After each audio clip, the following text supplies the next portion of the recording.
Horse trading, deal cutting and intense lobbying dominated Sunday as Kenya seeks to solidify support for Ambassador Amina Mohamed's candidature for the position of African Union chairperson. Kenya is offering support to countries that have candidates for other positions available for elections.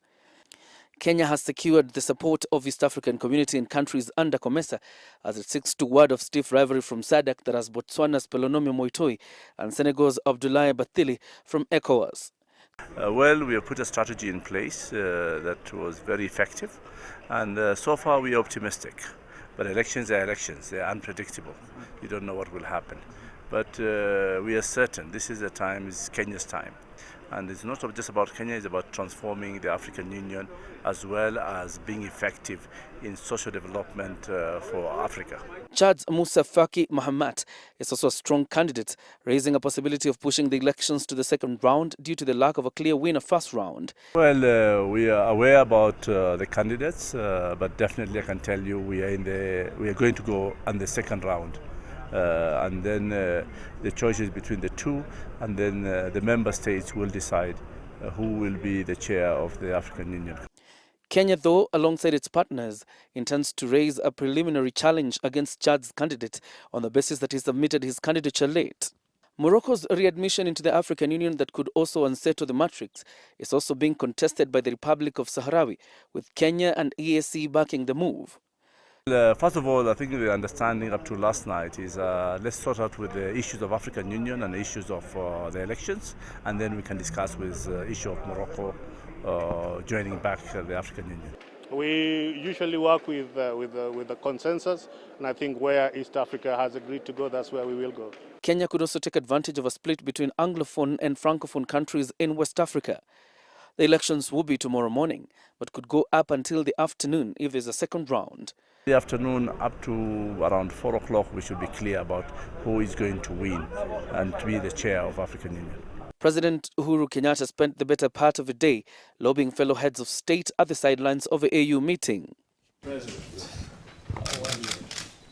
Meanwhile, Kenya has been offered the position of top commander in Darfur. This is after President Uhuru Kenyatta met new UN Secretary-General Antonio Guterres at the sidelines of the African Union meeting in Addis Ababa.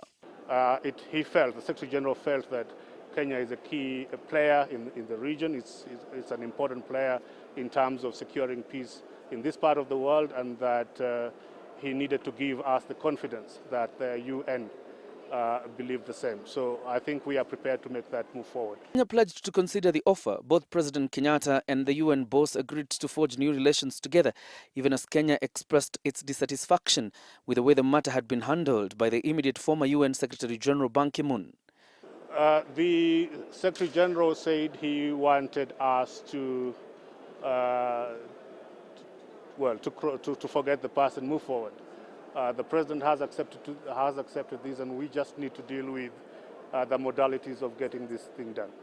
Meanwhile, President Uhuru Kenyatta has condemned the attack on a KDF base by the Al-Shabaab in Somalia and insists that the camp was not run over.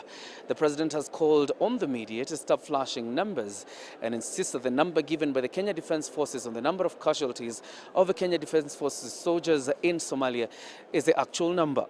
The KDF remained in control of that camp, and we praise them for their gallant efforts in ensuring that it was not breached in any way. We also have sent condolences to the families of those that we lost, and the President wishes quick recovery to those ones that were injured and are in hospital. Reporting from Addis Ababa, Ethiopia, my name is John Jacob Kuria.